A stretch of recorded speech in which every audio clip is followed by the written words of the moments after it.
Hey everyone, ready for a deep dive? We're tackling Gottfried Wilhelm Leibniz today. 17th century, right. Yeah, but get this.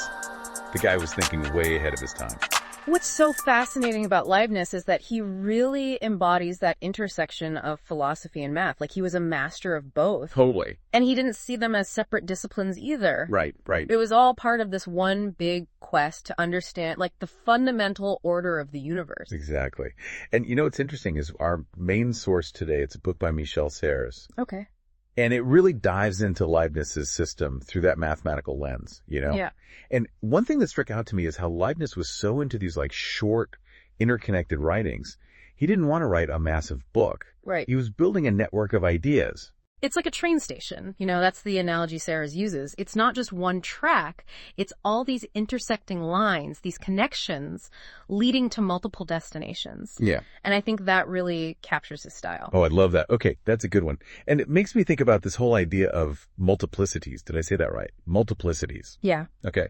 So it's not just about having a lot of different things. It's about like different orders of things, different levels of complexity, and how they all kind of weave together. And this is where I think the visuals are so important with Leibniz. Yeah. He was all about models and diagrams. He was fascinated by, microscopes and the way that a single ray of light could be broken down into a spectrum of colors. Whoa. He saw these visual phenomena as like clues to understanding the structure of the universe. Hold on. So are you saying that like Leibniz thought a broken ray of light could help us understand good and evil? Because our source mentioned something about that. And I have to admit, I'm kind of struggling to connect the dots there. Yeah, it's very Leibnizian, right? Like, hold on tight. But he saw a parallel between like the way light refracts through a prism and the way that good and evil kind of play out in the universe. And it's not about one being inherently good and one being bad, but more like different facets of the same whole. Okay. So instead of two opposing forces, he saw them as, I don't know, kind of like different shades on a spectrum or something. Exactly. That even within what we might perceive as negative or harmful, there are still traces of something positive. Just like those, refracted colors still contain the essence of that original light. Mind-blowing. All right. Okay, so we've got networks, we've got multiplicities. There's almost like artistic way of seeing connections between things. But how does this all connect back to Leibniz's work as a mathematician? Was he like drawing diagrams of prisms while he was inventing calculus? Well, maybe not literally, though that would be kind of amazing to see.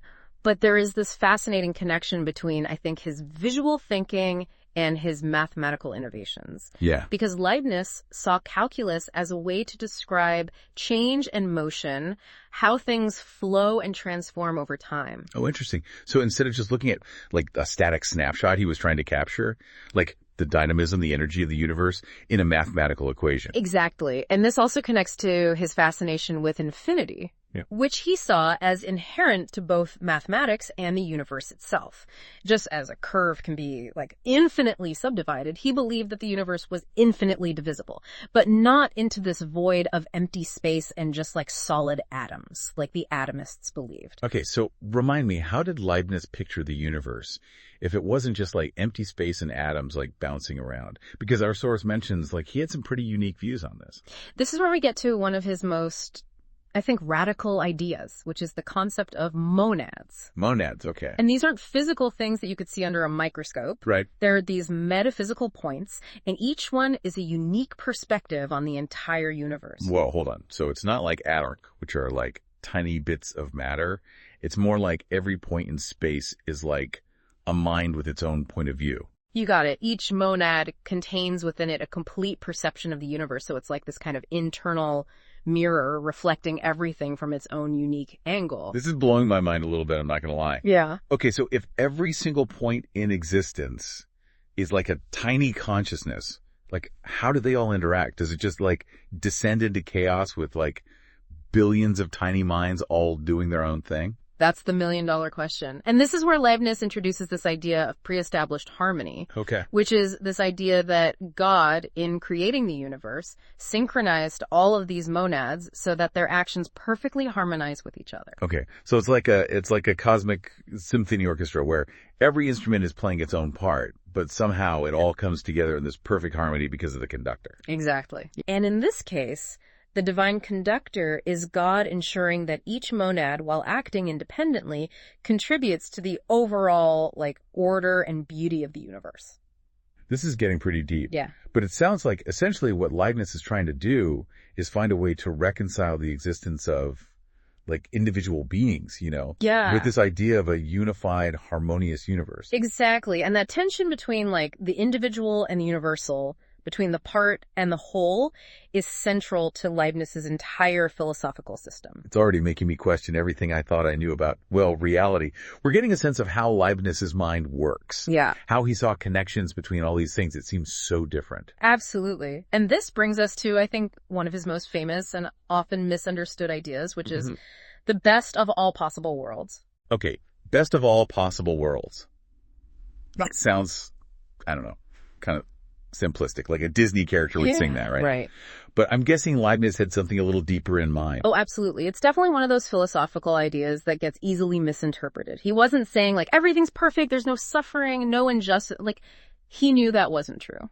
So what was he getting at with this best of all possible worlds idea? Well, it goes back to this idea of pre-established harmony, and I think ultimately to Leibniz's belief in God. Okay.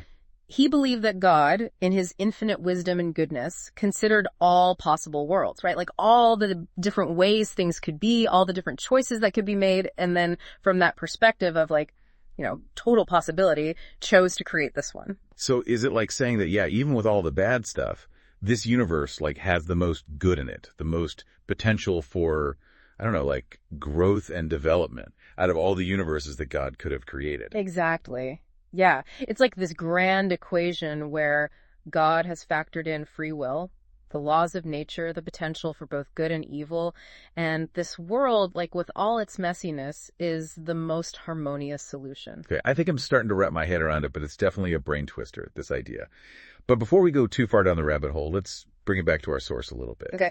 What are some specific examples that Serres uses to kind of illustrate these ideas? Well, Serres does this great job of weaving together Leibniz's thought with all these different fields. For example, he talks about how Leibniz was fascinated by musical harmony. Okay, so we're not just talking about liking the same bands as our friends here. Right. We're talking about musical harmony on a deeper level. Exactly. He saw this connection between the mathematical ratios that create harmonious chords in music and this underlying harmony that he believed, governs the universe. Just as different notes can blend together to create something beautiful, he believed that seemingly disparate elements in the universe, good and evil, order and chaos, ultimately contribute to this greater harmony. That's really interesting because it makes it seem like Leibniz wasn't just trying to understand the universe intellectually. It's almost like there's an artistic sensibility at play there too. Totally. And that comes through in his fascination with gardens, too, which Serres also brings up. He compares the universe to this vast, intricate garden cultivated by God. I like that. Each element, from the smallest flower to the tallest tree, has its place, its purpose. It contributes to this overall beauty and harmony of the garden. Okay, that's a much more approachable way to think about what is, a really complex philosophical system. So if the universe is a garden, are we like the plants? In a way, yeah. Each of us, kind of like those monads we were talking about, has this unique role to play in the unfolding of this grand cosmic plan. And just as a gardener might prune a plant to help it grow stronger, Leibniz believed that challenges, even suffering, can serve a purpose, right? It can ultimately contribute to our growth and that overall harmony of the universe. Oh, that's a powerful thought. Speaking of challenges, though, our source does mention that Leibniz's ideas weren't exactly met with universal acclaim, right? I imagine some people back then found his theories a little bit out there. Oh, absolutely. Yeah, he definitely had his critics, even in his own time. Some people found this whole idea about pre-established harmony to be, I don't know, maybe too deterministic. It didn't leave any room for free will, individual responsibility. If everything's already pre-programmed, how can our choices really matter? Right. That's a good point. Where's the free will in all of this? Yeah. So how did Leibniz respond to that? Well, he argued that free will and pre-established harmony weren't actually mutually exclusive. Okay. He believed that God created us with the capacity for free choice, that our choices are genuine, even though they're ultimately part of this larger, preordained plan. Okay, so it's less about our choices being, predetermined and more about them fitting into some kind of larger framework, I guess. Exactly. Imagine a musician improvising a solo within the structure of a composed piece. Yeah. They've got the freedom to make choices in the moment, express their own creativity, but those choices are still like guided by the overall harmony and structure of the music. Oh, that's a great analogy. That makes it a lot less like contradictory. But this also brings us to, I think, another point of contention, which is like Leibniz's optimistic view of the universe.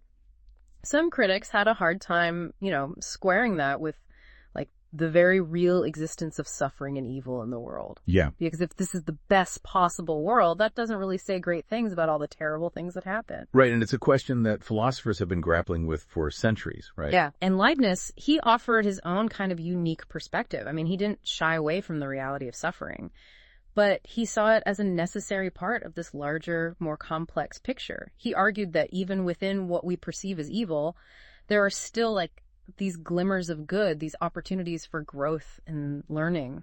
So even though this isn't a perfect world, it's the imperfections that allow for growth, for change, for maybe even a different kind of beauty. Precisely. Leibniz believed that true perfection doesn't lie in the absence of flaws, but in this harmonious integration of all things, good and bad, into a meaningful whole. Okay, now we're getting into the really deep philosophical stuff. But I have to say, it's both challenging and kind of inspiring, this way of thinking about the world. It really makes me question my own assumptions, look for these connections I might not have seen before. And that's what great philosophy should do. But before we get too carried away, I think there's another important aspect of Leibniz's work that we need to talk about here, and that's his lifelong quest to develop what he called a universal characteristic. Okay. A language that could represent all knowledge in a clear and unambiguous way. Okay. A universal characteristic. So it's like Leibniz was trying to create a real life Babel fish or something. Right. That could instantly translate any concept, any piece of information into this universally understandable form. Yeah, that's a great analogy. He was convinced that it was possible. And I mean, he spent a lot of time and energy trying to develop it. No. He believed that by reducing all knowledge to its simplest, most logical components, we could, get rid of misunderstandings, speed up scientific progress, even create a more harmonious society. That's a pretty bold idea. So how close did he actually get to making this universal characteristic a reality? Well, he never quite, cracked the code, but his work really laid the groundwork for a lot of later developments in things like symbolic logic, even computer science. Wow. Artificial intelligence. I mean, you could say he was a pioneer of information theory centuries before the first computer was ever built. It really is amazing how much this one thinker from the 1600s anticipated so many of the ideas and the technologies that shape our world today. So as we kind of step back and look at all of this vast, complex body of work that Leibniz left behind, what's the one big takeaway you would want our listeners to really hold on to? For me, it's this idea of interconnectedness. Yeah. Leibniz saw these connections everywhere between, math and philosophy, music, and the cosmos, the individual and the universe. I mean, his whole system was built on this idea that everything is ultimately connected, that every part reflects the whole, and that by, understanding these connections, we can unlock a much deeper understanding of, ourselves and the world around us. It makes me think of that quote, the universe is not a collection of objects, but a communion of subjects. Right. Sounds like something Leibniz could have said himself. Absolutely, yeah. And this idea of interconnectedness, I mean, it has some really profound implications for how we live our lives, how we treat each other, how we relate to the planet. Yeah. It's a call to move beyond these really narrow perspectives and embrace complexity, seek out those hidden harmonies that, kind of bind us all together. It's a message that feels, especially relevant today. I mean, in a world that often feels, more divided than ever. Maybe we could all benefit from looking at the world through a more Leibnizian lens. Yeah. Seeking out those connections instead of the divisions, embracing complexity instead of shying away from it. I couldn't agree more. I mean, he really challenges us to approach the world with this sense of wonder and, to never stop asking questions, to always be open to the possibility of discovering these new and unexpected connections. So as we resurface from this deep dive, into the mind of Leibniz, I think we're left with this renewed appreciation for the interconnectedness of, everything. Like a reminder that even in a world of, seemingly infinite complexity, there's this fundamental unity, this harmony waiting to be discovered. Exactly, and that discovery, I think, begins with each of us. As, Leibniz himself might say, there is a world of wonders hidden in even the smallest things. All we have to do